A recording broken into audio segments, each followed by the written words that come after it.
Shabbat Shalom.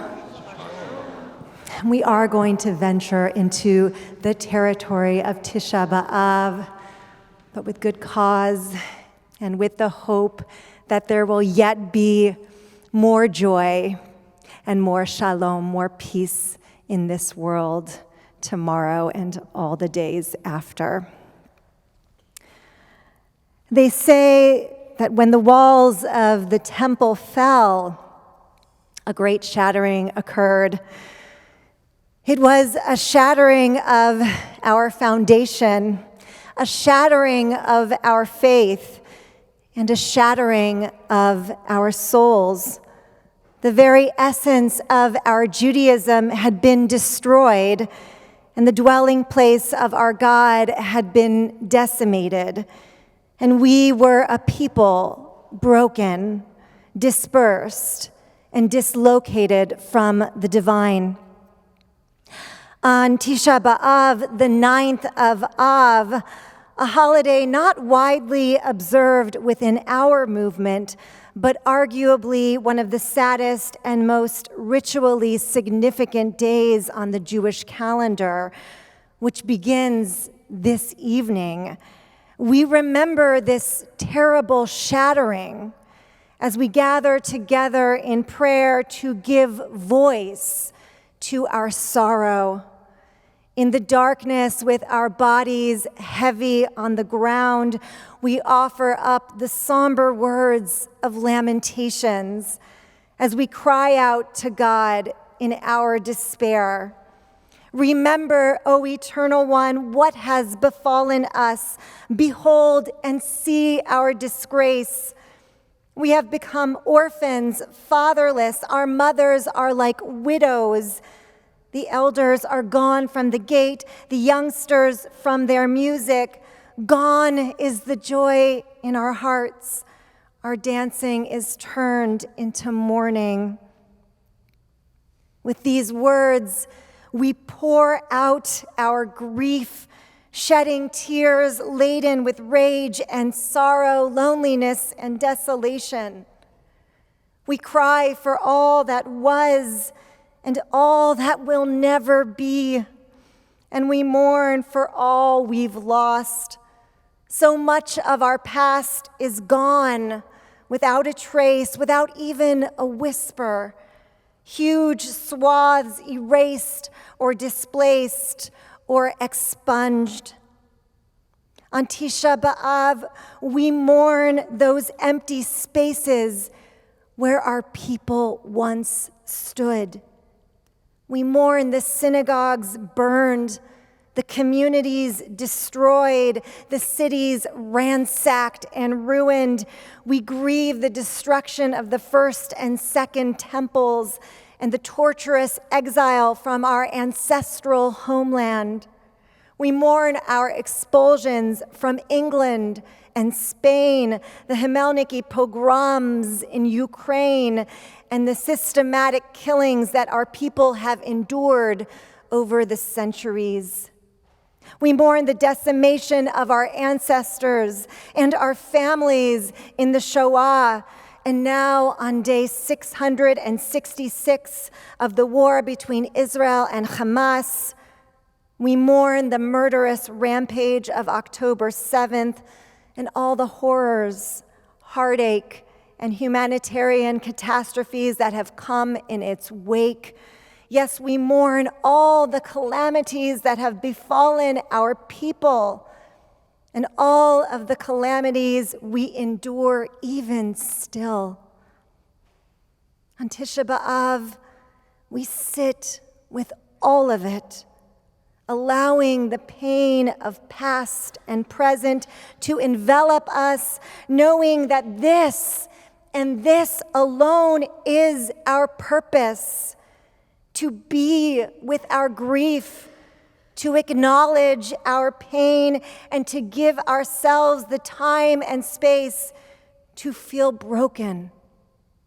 In these somber hours, we comport ourselves as we would at a Shiva, but instead of consoling the mourners, we are the mourners, decreasing our comfort refraining from bathing or adorning ourselves, abstaining from frivolous conversation, and even traditional Torah learning, which is said to bring us joy.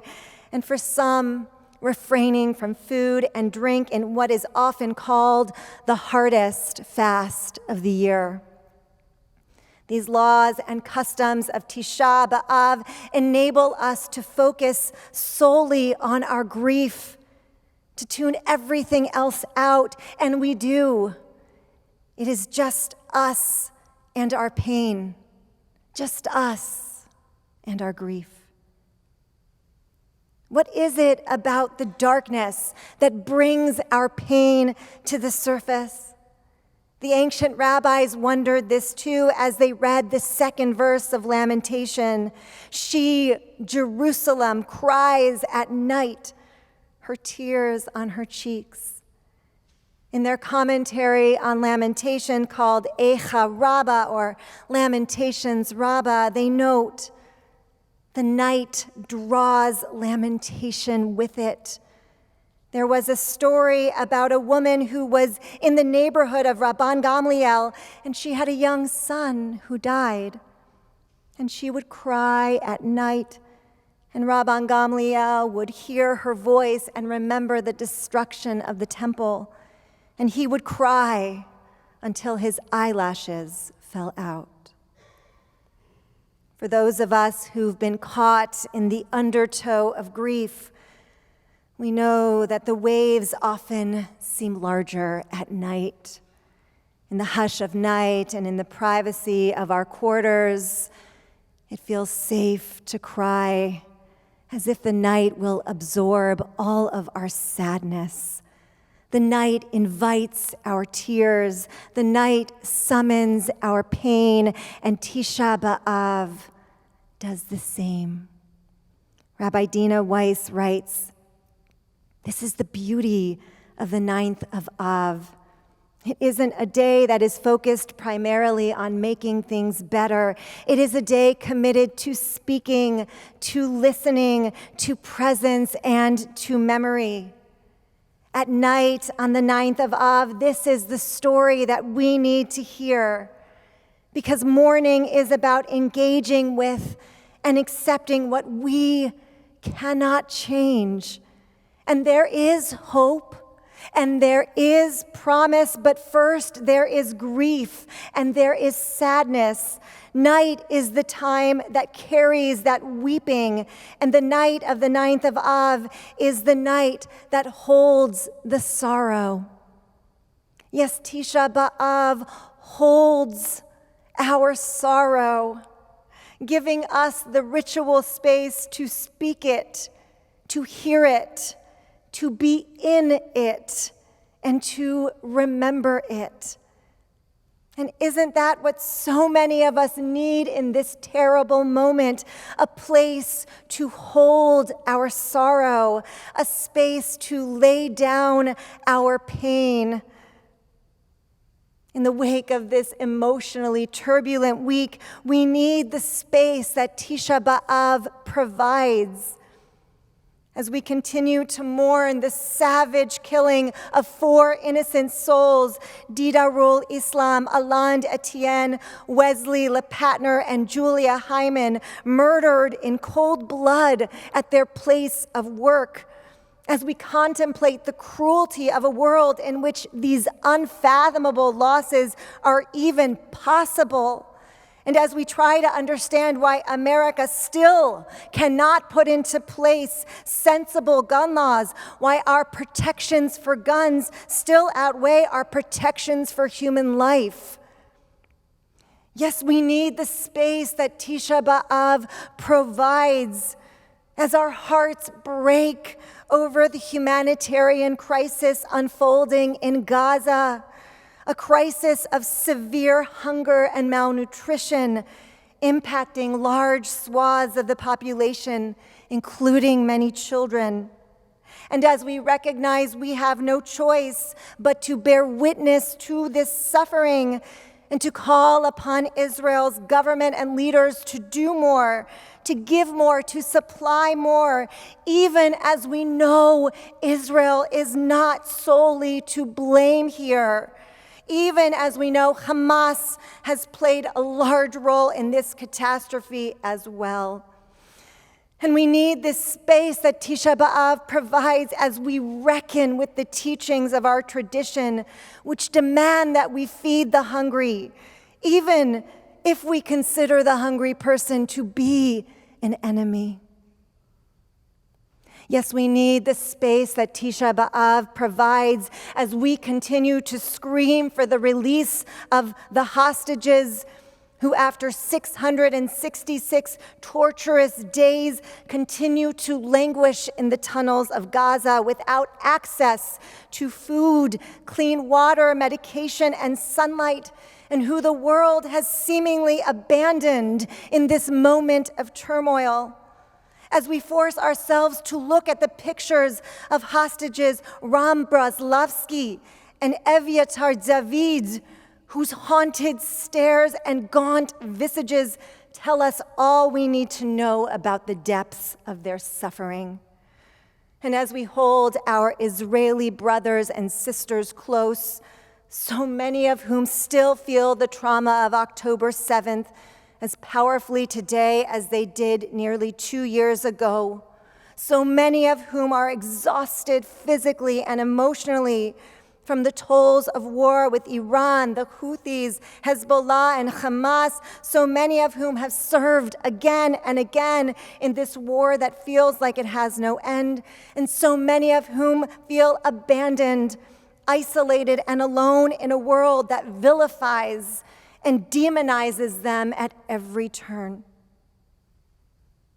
In this time of unbelievable anguish and despair, we all need a space for the burdens we shoulder, for the grief we bear, and for the sadness we carry within. Tisha B'Av, often questioned for its continued relevance, can be that space, that ritual container for our sorrow, relieving us of the burden of carrying it alone. Tisha B'Av reminds us we are not alone in the searing pain we feel as we walk through this world. We are not alone in the grief that clouds our days. And we are not alone in our brokenness. All of us are in mourning together as one. Dear God, in this moment of trauma and crisis, may our mourning lead us to meaning. And may our meaning lead us to action. And may our action lead us to a better, safer, and please God, more hopeful tomorrow. Indeed, we must believe there exists a tomorrow that is better than today. Tisha B'Av reinforces this belief. For though the holiday begins with sorrow, it does not remain there. As my colleague, Rabbi Menachem Creditor, shares, tradition insists that even on Tisha B'Av, the morning softens by afternoon. We are commanded to get up from the ground, to rise, to resume life one small step at a time, culminating in a fierce, collective commitment to rebuild. Yes, we too will rise from the rubble to reemerge into life. And as we step forward into the future, may we dare to reimagine our world as one founded in righteousness and grounded in kindness.